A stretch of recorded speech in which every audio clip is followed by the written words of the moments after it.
My sister-in-law's obsession with curing my daughter's type 1 diabetes led to multiple hospital visits and secret medical experiments. My husband lost custody when he reduced her insulin doses. My name is Amelia and I'm 34F. I need advice because my family is falling apart and I don't know what to do anymore. I have been married to my husband Mark, 36M, for 8 years. We have 2 kids, Luna, 12F, who has type 1 diabetes, and William, 9M. My husband's brother Levi, 32M, has been married to Hazel, 29F, for 3 years. They don't have kids yet but have been trying. Some background about Luna's condition first because it's important to understand how serious this is. She was diagnosed with type 1 diabetes when she was 7 years old. This means her body doesn't produce insulin at all, and she needs to take insulin shots before every meal and snack. We have to count every single carbohydrate she eats and calculate the right amount of insulin. If she eats too many carbs without enough insulin, her blood sugar can spike dangerously high. If she gets too much insulin or doesn't eat enough, her blood sugar can drop so low that she could go into a coma or worse. We've had a few scary incidents over the years. Once when she was 8, she had a severe low blood sugar episode at school because the cafeteria lady gave her regular juice instead of sugar-free by mistake. Luna passed out and had to be rushed to the hospital by ambulance. Since then, we've been extremely careful about what she eats and who prepares her food. We always pack her lunch and snacks, and we've taught both our kids to never accept food from anyone without checking with us first. Hazel has always been a bit difficult to deal with. She works as a nutritionist and thinks she knows better than everyone else when it comes to food and health. She's always making comments about people's eating habits and giving unsolicited advice. When Luna was first diagnosed, Hazel kept suggesting we try different diets to cure her diabetes. She would send us articles about how raw food diets or going gluten-free could reverse type 1 diabetes. We had to explain multiple times that type 1 diabetes is an autoimmune condition that can't be cured with diet changes, but she never seemed to listen. The real problem started about 6 months ago. Levi and Hazel moved to our city because Levi got a new job. They found an apartment about 20 minutes away from us, and suddenly we were seeing them much more often. At first, it was nice to have family nearby. The kids enjoyed having their uncle and aunt around, and Mark was happy to spend more time with his brother. But Hazel started making more and more comments about Luna's diet and medical care.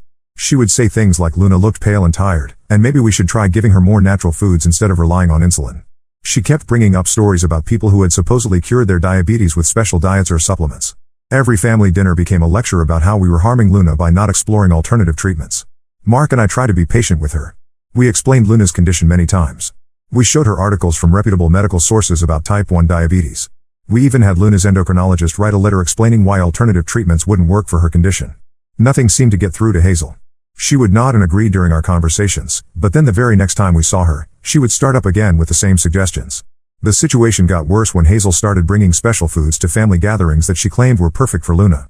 She would make desserts with strange sugar substitutes that she insisted were better than the approved ones we used. She brought smoothies made with exotic fruits that she said would boost Luna's pancreas function.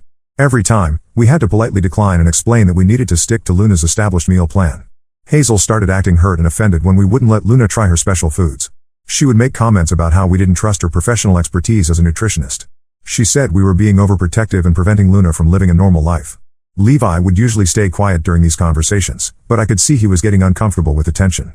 Things came to a head 3 weeks ago at Levi's birthday party. Hazel had volunteered to make the cake, and she assured us she would make something Luna could eat. When we arrived at their apartment, Hazel presented this elaborate chocolate cake that she claimed was completely sugar-free and diabetic-friendly. She had written down all the ingredients and showed me her calculations for the carbohydrate content. I looked at the ingredient list and something seemed off. She had used several different sweeteners that I wasn't familiar with, plus she had added dates and sweet potato puree. When I asked her about the specific carb counts for these ingredients, she became defensive. She said she had researched everything carefully and I should trust her professional knowledge. Mark was giving me looks that said I should just let it go to avoid conflict. Luna was excited about having a piece of cake that looked normal instead of her usual sugar-free alternatives. William was already eating his slice and saying how good it was. I decided to let Luna have a small piece, but I told Hazel I would need to monitor Luna's blood sugar closely afterward. Within an hour of eating the cake, Luna's blood glucose meter was showing readings that were climbing rapidly. I gave her a correction dose of insulin, but her numbers kept going up. 2 hours later, she was at dangerously high levels and starting to feel sick. We had to take her to the emergency room where they determined she was going into diabetic ketoacidosis, which can be life-threatening. The doctors got Luna stabilized, but she had to stay in the hospital overnight for monitoring. While we were there, I did some research on my phone about the ingredients Hazel had used. It turned out that several of them had much higher carbohydrate contents than she had calculated. The dates alone had enough natural sugars to spike Luna's blood sugar significantly. When we got home from the hospital, I was exhausted and worried. Luna was okay but shaken by the experience. William was scared because he thought his sister might die. Mark was quiet and wouldn't talk about what had happened. Levi called the next day to check on Luna. I explained what the doctors had found about the cake ingredients. Instead of apologizing, Levi got defensive and said Hazel had worked really hard on that cake. He said mistakes happen and we shouldn't blame Hazel for trying to help. I told him that this wasn't just a mistake. Hazel's overconfidence in her nutritional knowledge had put our daughter in the hospital. That's when Levi said something that made my blood run cold. He told me that Hazel had been doing her own research on Luna's condition and she believed that we were giving Luna too much insulin. He said Hazel thought that if Luna's blood sugar ran a little higher for a while, it might stimulate her pancreas to start working again naturally. She had deliberately used more natural sugars in the cake because she wanted to test her theory. I couldn't believe what I was hearing. Hazel had essentially used our daughter as a test subject for her unproven theories. She had lied to us about the cake ingredients and put Luna at serious risk. I told Levi that Hazel was never to prepare food for Luna again, and that we needed a sincere apology for what had happened. Levi said I was overreacting and that Hazel was only trying to help Luna get better. He accused me of being closed-minded about alternative treatments and said that maybe if we weren't so rigid about following doctor's orders, Luna might actually improve. The conversation ended with both of us hanging up angry. Since then, Levi and Hazel have been calling and texting, but not to apologize. Instead, they keep sending articles about people who have supposedly cured type 1 diabetes with natural methods. Hazel left a voicemail saying that she understood we were scared, but fear was preventing us from giving Luna the help she really needed. Mark has been caught in the middle and doesn't want to choose sides. He says Hazel made a mistake but she meant well. He thinks I should accept their apology and move on so the family can heal. But they haven't actually apologized. They've doubled down on their belief that they know better than Luna's doctors. I'm at the point where I don't want Hazel around my daughter at all. I don't trust her anymore, and I'm scared of what she might try next. But Mark says I'm being too harsh and that cutting off his brother will destroy our family relationships. Am I wrong to want to protect my daughter from someone who has already put her in the hospital once? Should I try to forgive Hazel and hope she learned her lesson? I honestly don't know what to do anymore. Update 1: I want to thank everyone who responded to my original post. The support meant a lot during a really difficult time. Unfortunately, things have gotten much worse since I last wrote. After my post, Mark and I had several long conversations about boundaries with Levi and Hazel. I thought we had reached an understanding. Mark agreed that Hazel couldn't prepare food for Luna anymore, and that we would only see them in situations where we had complete control over what Luna ate. He said he would talk to Levi about getting Hazel to stop sending those articles about alternative diabetes treatments. For about a week, things were quiet. Then Levi called and said he and Hazel wanted to take us all out to dinner to clear the air. He suggested we meet at a restaurant where Luna could order something safe from the menu. Mark thought this was a good sign that they were ready to respect our boundaries. We met at a family restaurant that we've been to before with Luna. She knows their menu well and there are several dishes she can eat safely. When we arrived, Levi and Hazel were already there with a wrapped gift bag on the table. Hazel said they had brought something special for Luna to show there were no hard feelings. The gift was a cookbook called Healing Diabetes Naturally along with a bottle of cinnamon supplements. Hazel explained that cinnamon had been proven to lower blood sugar and regulate insulin naturally. She said if we gave Luna the supplements daily along with following some of the recipes in the book, we might see real improvement in her condition. I looked at Mark hoping he would step in, but he just sat there looking uncomfortable. I told Hazel that we appreciated the thought, but Luna's treatment plan was working well and we weren't interested in making changes. Hazel's face changed immediately. She said she couldn't understand how we could be so stubborn when our daughter's health was at stake. That's when Hazel said something that made me realize how deep her delusions went. She told me that she had been in contact with 3 different families whose children had type 1 diabetes, and all of them had seen improvements using natural methods. She said these families had been brave enough to reduce their children's insulin doses while adding supplements and dietary changes. According to Hazel, 2 of the children were now completely insulin-free. I asked her how she had found these families. She said she had joined several online groups for parents of diabetic children and had been sharing information about natural treatments. She had been telling people that conventional medical treatment was keeping their children sick and dependent on pharmaceutical companies. I was horrified. Hazel wasn't just endangering Luna, she was spreading dangerous misinformation to other families dealing with this condition. I told her that reducing insulin doses for type 1 diabetics could kill them. She responded that fear was exactly what pharmaceutical companies wanted us to feel so we would keep buying their products. Levi jumped in and said Hazel had spent months researching this topic and had found peer-reviewed studies supporting natural treatments. When I asked to see these studies, Hazel said she had them saved on her computer at home. She promised to email them to us later. Luna had been quietly listening to this conversation while eating her grilled chicken and vegetables. When Hazel turned to her and started explaining how the cinnamon supplements would help her feel more energetic, Luna looked scared and confused. She asked me quietly if she was going to have to stop taking her insulin. That was my breaking point. I told Luna that absolutely nothing was changing about her medication, and then I told Hazel and Levi that this conversation was over. I said we were leaving and that they needed to stop pushing unproven treatments on our family. Hazel started crying and said we were making a terrible mistake. She said she had helped other families and she could help Luna too if we would just listen. Levi put his arm around Hazel and told me I was being cruel and close-minded. He said Hazel was a trained professional and I should at least consider her advice. Mark finally spoke up and said we should all calm down and discuss this rationally. But I was done being rational about people who wanted to mess with my daughter's life-saving medication. I took Luna and William and left the restaurant. Mark stayed behind to talk to his brother. When Mark came home an hour later, he said Levi and Hazel were hurt and confused by my reaction. He said Hazel genuinely believed she was trying to help Luna, and maybe we could find some middle ground where we listened to her ideas without actually changing Luna's treatment. I told Mark there was no middle ground when it came to our daughter's health. Either he was going to support keeping Luna safe from Hazel's dangerous ideas, or he was going to have to choose between his wife and daughter versus his brother and sister-in-law. The next morning, I found the email Hazel had promised to send. It contained links to 3 websites that were clearly not legitimate medical sources. One was a blog by someone selling diabetes supplements, another was a forum post by a parent whose child had supposedly been cured, and the third was an article from a website that promoted various conspiracy theories about modern medicine. I forwarded the email to Luna's endocrinologist and asked for her professional opinion. Dr. Martinez called me that same day. She said the websites contained dangerous misinformation that could seriously harm diabetic children. She was particularly concerned about the forum post that described reducing a child's insulin doses, because the symptoms described in the post actually sounded like the early stages of diabetic ketoacidosis. Dr. Martinez asked if Hazel was a licensed nutritionist or just someone who called herself one. When I looked into it, I discovered that Hazel had taken some online courses and received a certificate, but she wasn't licensed by our state's health department. She legally couldn't provide medical nutrition therapy without supervision from a licensed dietitian. I shared this information with Mark, hoping it would help him understand how unqualified Hazel was to give medical advice. Instead, Mark said I was trying to discredit Hazel because I didn't like her. He said even if she wasn't formally licensed, she still had more training in nutrition than we did. That weekend, Levi called and said Hazel was feeling terrible about the tension in our family. He asked if they could come over to our house so Hazel could apologize properly. Mark encouraged me to agree, saying it might help heal the rift between us. Against my better judgment, I said they could come over Sunday afternoon. I made it clear that there would be no discussion about Luna's medical care and no gifts or supplements brought into our house.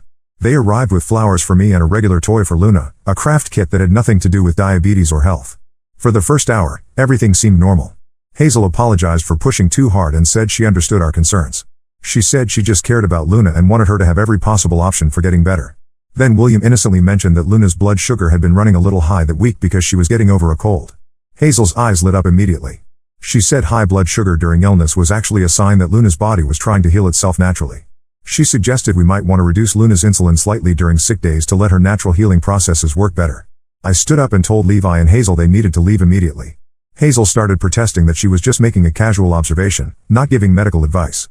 But I could see that she hadn't changed at all. She was still looking for any opportunity to undermine Luna's medical treatment. As they were leaving, Hazel hugged Luna goodbye and whispered something in her ear. After they left, I asked Luna what Hazel had said.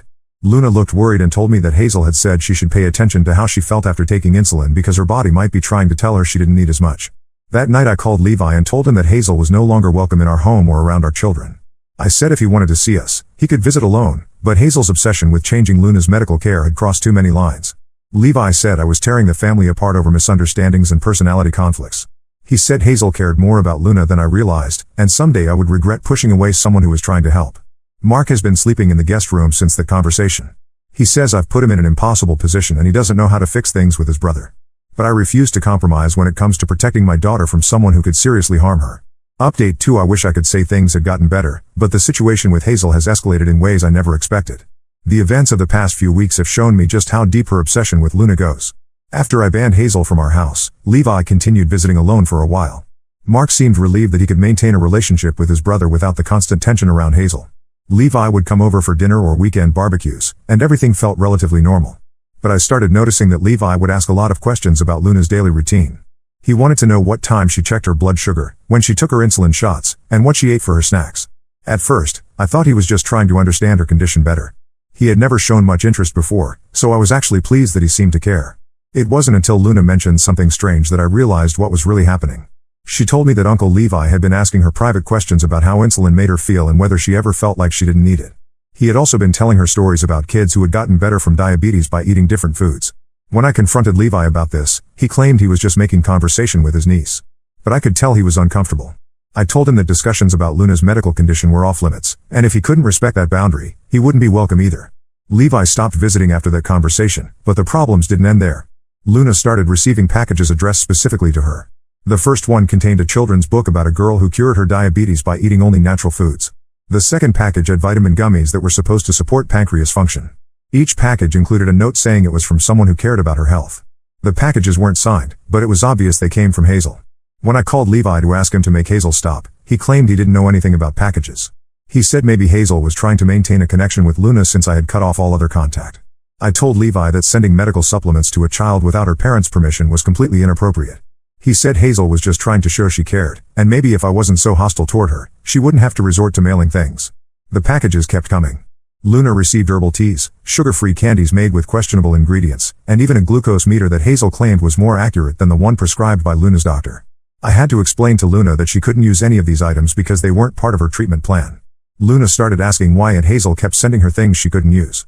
She wondered if there was something wrong with the medicine her doctors gave her. I realized that Hazel's campaign was making Luna doubt her medical care, which was exactly what I had been trying to prevent. I decided to involve Luna's school to make sure Hazel couldn't contact her there. I spoke with the principal and Luna's teacher about the situation. They agreed to screen any packages or visitors and to call me immediately if anyone tried to discuss Luna's medical condition with her. 2 weeks later, the school called. Hazel had shown up during lunchtime claiming to be Luna's aunt who needed to bring her forgotten medication. She had a bottle of cinnamon capsules and insisted that Luna was supposed to take them with her lunch.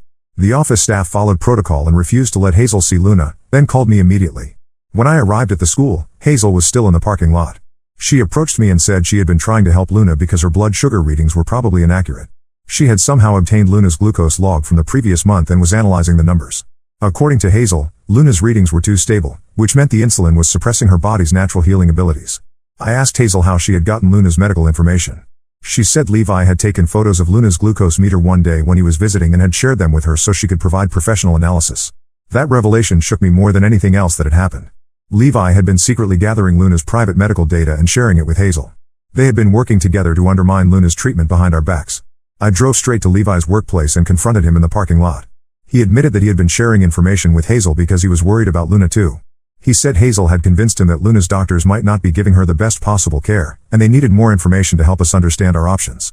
Levi said Hazel had been in contact with a naturopathic doctor who specialized in reversing diabetes in children. This doctor had reviewed Luna's glucose logs and believed there was a good chance Luna could be weaned off insulin if we followed a specific protocol involving diet changes and supplements. I told Levi that he had violated our trust and put Luna at risk by sharing her private medical information.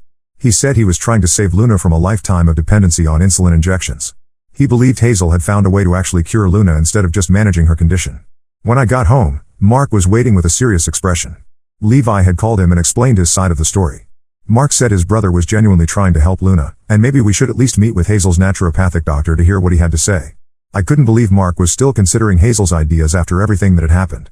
I told him that if he wanted to risk Luna's life based on advice from someone who wasn't even a real doctor, he could find somewhere else to live while he figured out his priorities. Mark said I was being unreasonable and that my hostility toward Hazel was preventing our family from getting help that could change Luna's life forever. He packed a bag and went to stay with Levi while we both thought about what we wanted to do. That night, Luna asked why Daddy had left and whether it was because she was sick. William wanted to know if we were getting divorced because of Luna's diabetes. I realized that Hazel's interference had spread far beyond just medical issues. She was destroying our entire family. The next day, I took Luna to see Dr. Martinez for her regular appointment. I explained everything that had been happening with Hazel and asked for advice about how to handle the situation. Dr. Martinez was very concerned about the packages Luna had been receiving and the unauthorized sharing of her medical information. Dr. Martinez explained that type 1 diabetes cannot be cured or reversed through diet and supplements. She said the naturopathic approaches Hazel was promoting could cause serious harm or death if families reduced or stopped insulin based on those recommendations. She offered to speak with Mark and Levi to explain the medical facts, but I wasn't sure they would listen. That evening, Hazel called our house directly. She said she knew Mark was staying with Levi and that our marriage was in trouble because of my stubbornness. She offered to back off from Luna's case if I would just agree to one meeting with her naturopathic consultant. She said all she wanted was for Luna to have the chance at a normal life without daily injections. I hung up on her, but she called back immediately. This time she was crying and begging me to consider Luna's future. She said she had spoken with the parents of children who were now insulin-free, and they all said their only regret was waiting so long to try natural treatments. When I hung up again, she sent a text saying she had videos of these children's recovery stories and would email them to me. The videos showed parents talking about their children's improvement after following naturopathic protocols, but I noticed that none of the videos actually showed the children or provided any medical documentation. I forwarded everything to Dr. Martinez, who confirmed that these types of testimonial videos were common in alternative medicine scams. She said families who actually tried these approaches rarely shared the negative outcomes publicly. I realized that Hazel wasn't going to give up on her crusade to change Luna's treatment. She had convinced Levi and possibly Mark that she was trying to save Luna's life. As long as she believed she was on a rescue mission, she would continue finding ways to interfere with Luna's medical care. Update 3. I'm writing this final update because the situation with Hazel has finally reached a resolution, though not the one I had hoped for when this all started. After Mark moved out, I thought having some space might help him see Hazel's behavior more clearly. Instead, the opposite happened. Levi and Hazel convinced Mark that I was the one being unreasonable and that they were Luna's best advocates.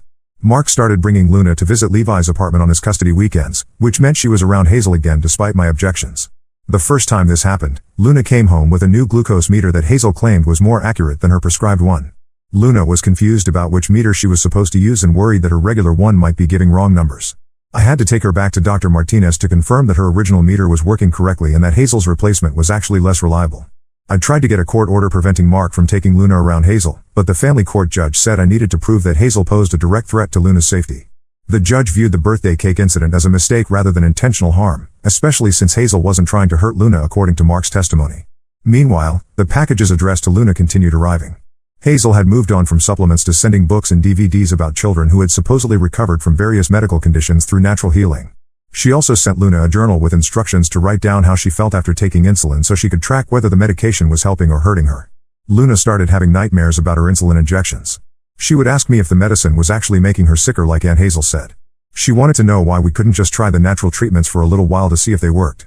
Hazel's constant messaging was making Luna doubt the medical care that kept her alive. The breaking point came when Luna had a severe low blood sugar episode during one of her weekends with Mark. According to Mark, Luna had been asking questions about whether she really needed all her insulin shots, and he had begun to wonder the same thing. He decided to give her slightly less insulin with her lunch to see what would happen. Luna's blood sugar dropped dangerously low that afternoon. She became confused and shaky, then lost consciousness.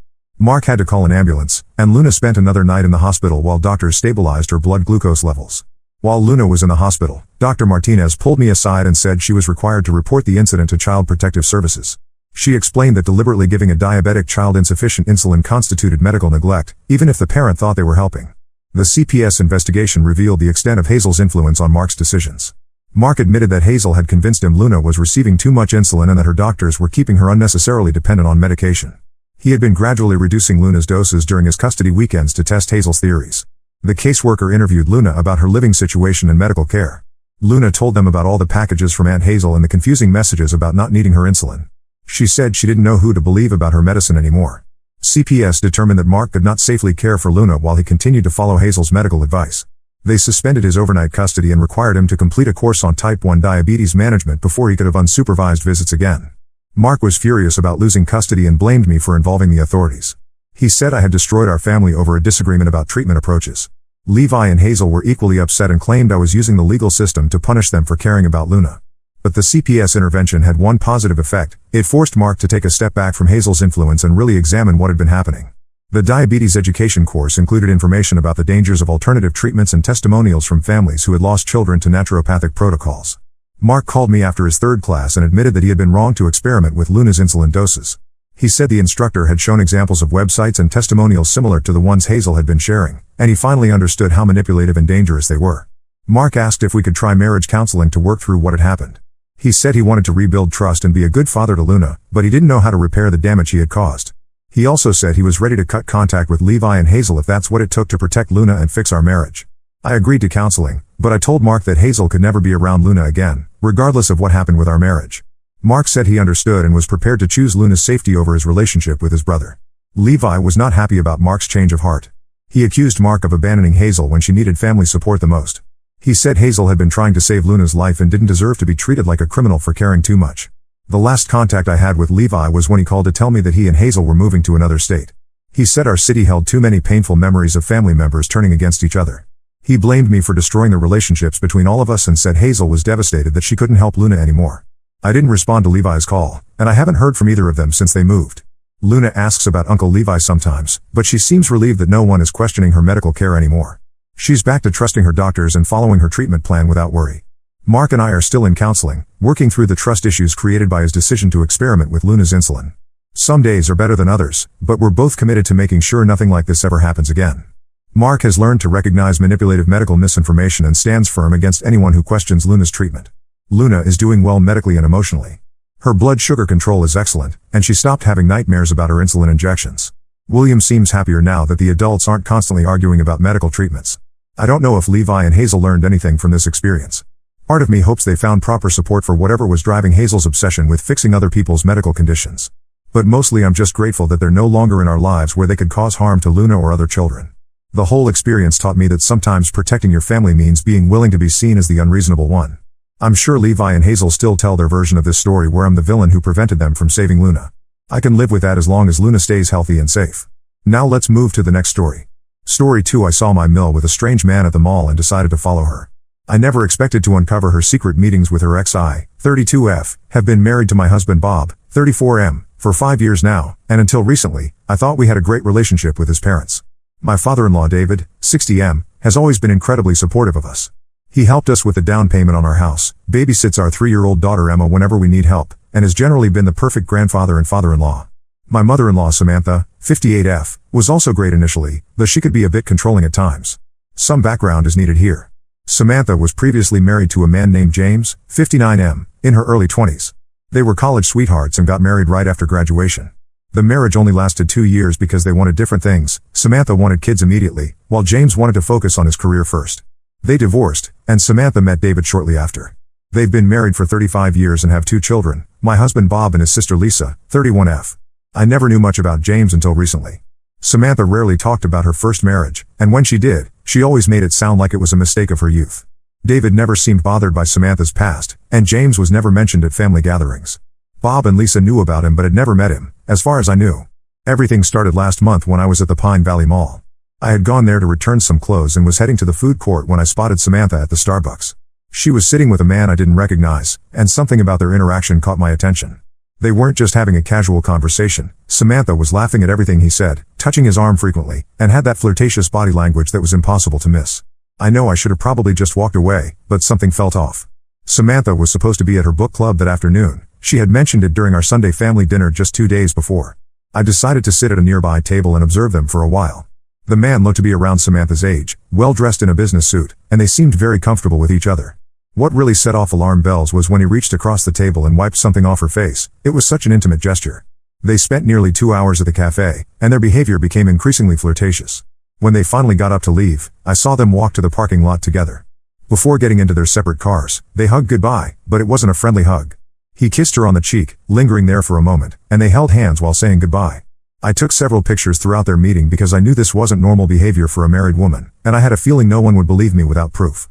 The pictures clearly showed their intimate interactions, the hand touching, the close proximity of their faces while talking, and the goodbye scene in the parking lot. When I got home that evening, I showed the pictures to Bob. He was quiet for a long time before telling me that the man in the pictures was James, his mom's first husband. Bob was shocked because, according to him, his mom had always said she hadn't had any contact with James since their divorce. Over the next few weeks, I started paying more attention to Samantha's schedule. She suddenly had a lot of book club meetings, shopping trips with old friends, and volunteer work at times that seemed odd. I kept track of her excuses and realized she was meeting with James at least twice a week. Sometimes at the mall, sometimes at different restaurants, and once at a park near our house. Bob and I debated about what to do with this information. He was torn between loyalty to his mom and his sense of right and wrong. We both knew David deserved to know the truth, but we also knew this revelation would destroy the family. Bob suggested we confront Samantha first and give her a chance to explain, but I disagreed. If she was willing to lie to her husband of 35 years, she would definitely lie to us. After 3 weeks of watching this continue, I made the decision to tell David. I invited him over when I knew Samantha was at another one of her meetings with James. I showed him the pictures and explained everything I had observed. I also showed him the dates and times I had documented of Samantha's meetings with James. David's reaction was heartbreaking. He just sat there, staring at the pictures, his hands shaking. He kept saying I don't understand over and over. This man had given Samantha everything she ever wanted, a beautiful home, wonderful children, financial security, and unwavering love and support. And this was how she repaid him. That evening, David confronted Samantha. She initially tried to deny everything, but when David showed her the pictures, she changed her story. She admitted to meeting James but claimed they were just friends catching up. She said they had run into each other at a grocery store 6 months ago and had been meeting occasionally to talk about old times.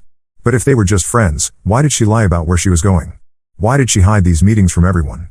And why did she act so intimately with him in public? The pictures clearly showed behavior that went beyond friendship. Samantha was furious with me for exposing her. She called me horrible names, said I was a jealous, spiteful person who was trying to destroy her family. She claimed I had misinterpreted everything and was making something innocent look bad. Lisa immediately took her mom's side, saying I had no right to spy on Samantha or interfere in her personal life. Now the whole family is divided. David has moved out of their house and is staying with his brother. Samantha is playing the victim, telling everyone that I'm trying to destroy her marriage out of spite. Lisa won't speak to me or Bob, and Samantha's siblings have been sending us angry messages about how we've ruined their family. Bob supports my decision to tell David, but I can see how much this is hurting him. Ida for exposing Samantha's secret meetings? Should I have just minded my own business? Edit. Some people are asking why I think Samantha and James were having an affair when they were just meeting and hugging. There's more to it than just that. In the pictures I took, you can clearly see them holding hands under the table, and James was kissing her neck at one point. Also, Samantha had been lying to David about where she was going when she met James. If it was just innocent friendship, why lie? Update 1. It's been 3 weeks since my last post, and everything has gotten much worse than I could have imagined. I'm still processing everything that's happened, and it feels like our family is falling apart more each day. After the initial confrontation, Samantha moved in with Lisa, claiming she needed space to figure things out. David stayed at their house, and Bob and I tried our best to support him. David was struggling badly, he wasn't eating properly, wasn't sleeping well, and spent most of his time just sitting in their bedroom looking at old photo albums. It was heartbreaking to see this proud, strong man reduced to such a state. Samantha kept trying to control the narrative. She told everyone that I had misinterpreted innocent meetings between old friends and turned them into something scandalous. She even went to our church and told people there that I was trying to destroy her marriage because I was jealous of her close relationship with Bob. Some people actually believed her, and we started getting cold shoulders from people we'd known for years. Bob was trying to stay neutral at first, supporting his dad while still hoping his mom would come to her senses. He visited Samantha at Lisa's house a few times, trying to understand her side of the story. But each time he came back more frustrated because Samantha would just cry and play victim instead of explaining her actions. Then last week, everything exploded. It happened because of a simple mistake. Lisa accidentally sent a message to our family group chat instead of sending it privately to Samantha.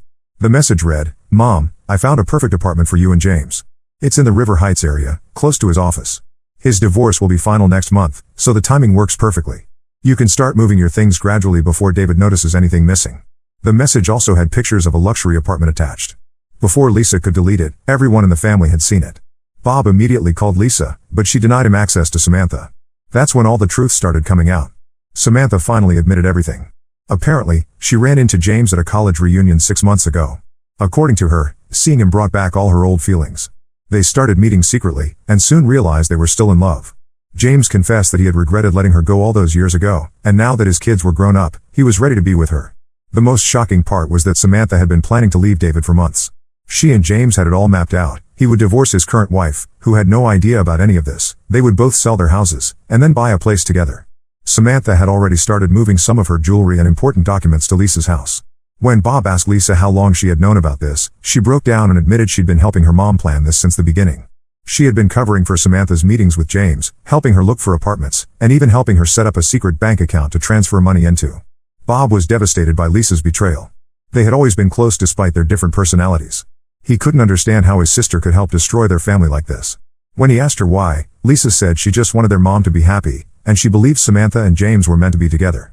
David's reaction to all this was heartbreaking. We were with him when he read Lisa's message, and he just crumbled.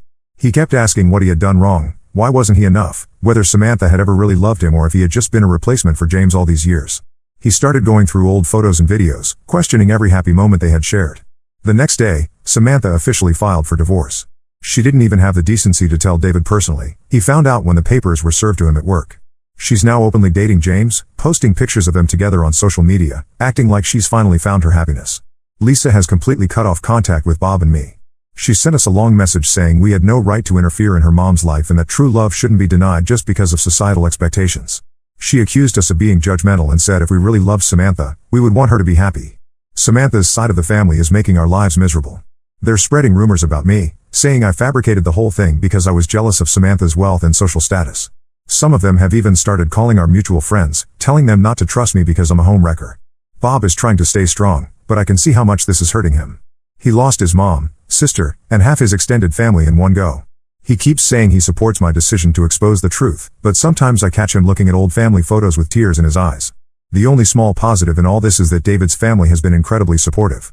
His brother helped him find a good divorce lawyer, and his sister has been coming over every day to make sure he eats properly. They've all made it clear that they still consider Bob and me part of their family, regardless of what happens with Samantha. I still don't regret telling David the truth, but seeing all this pain and destruction makes me understand why people sometimes choose to keep secrets. The weight of knowing you caused this much hurt, even if it was the right thing to do, is heavy to bear. Update 2. 2 months have passed since my initial post, and what we've discovered has shocked us even more than the original affair. Last week, Mary, 62F, Samantha's former college roommate and longtime family friend, reached out to Bob with information that has completely changed everything we thought we knew about Samantha and James's relationship. Mary had been carrying this burden for years but finally decided to come forward after seeing how everything was unfolding. According to her, Samantha and James's relationship never really ended after their divorce. They had been meeting secretly throughout Samantha's entire marriage to David, approximately every 5 to 7 years. The pattern was always the same. They would run into each other at some event or through mutual friends, start meeting secretly, have a brief affair lasting a few months, and then go back to their respective lives. This cycle had been repeating for over 3 decades. Several of Samantha's old friends knew about these encounters but kept quiet to maintain family peace and because they believed Samantha would eventually stop. Mary provided evidence, old photos, letters, and even emails from various years showing Samantha and James together. She had kept everything because she felt guilty about her role in helping them hide their meetings. The evidence showed meetings in 1992, 1998, 2005, 2012, and now 2024. Each time, Samantha would tell David she was going on girls' trips or visiting college friends, while actually meeting James. But the most devastating revelation came when Mary told us about Lisa's paternity. During one of their affairs in 1993, Samantha got pregnant with Lisa. She knew there was a possibility that James was the father, but she never told David. She let him believe Lisa was his daughter and went on raising her as if nothing had happened. This explains so much about Lisa's behavior. We discovered that Samantha had told Lisa the truth about James being her biological father when Lisa was 18. This revelation suddenly made sense of why Lisa had always been so protective of her mother and so willing to help her leave David.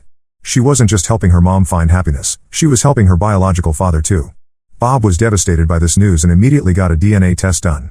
The results confirmed that he is definitely David's son, but this knowledge brought him little comfort. The fact that his mother had lied about something so huge for so many years made him question everything about his childhood. When confronted with this information, Samantha's reaction was shocking. Instead of showing remorse or trying to explain, she became defensive. She said she had always loved James more than David, but stayed with David because he was stable, dependable, and good with children. She claimed she did what was best for everyone by keeping the truth hidden. David's reaction to finding out about Lisa's paternity was heartbreaking. This man had spent 31 years loving and raising a daughter who wasn't biologically his, never suspecting anything. He had paid for her education, walked her down the aisle at her wedding, and was a devoted grandfather to her children. Finding out it was all based on a lie has crushed him completely. The revelation has also led David to question everything about his marriage. He's now having his lawyer conduct a forensic audit of all their finances, suspicious that Samantha might have been giving money to James over the years.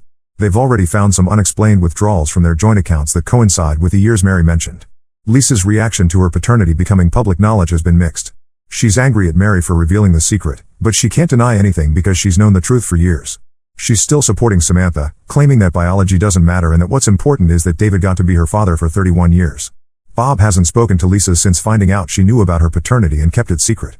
He says he understands why she's sided with Samantha now, but he can't forgive her for watching David love her and care for her all these years while knowing he wasn't her real father. The most surreal part is that Samantha seems to feel no guilt about any of this. When Bob asked her how she could lie to everyone for so many years, she said she was just following her heart and that sometimes love requires difficult choices.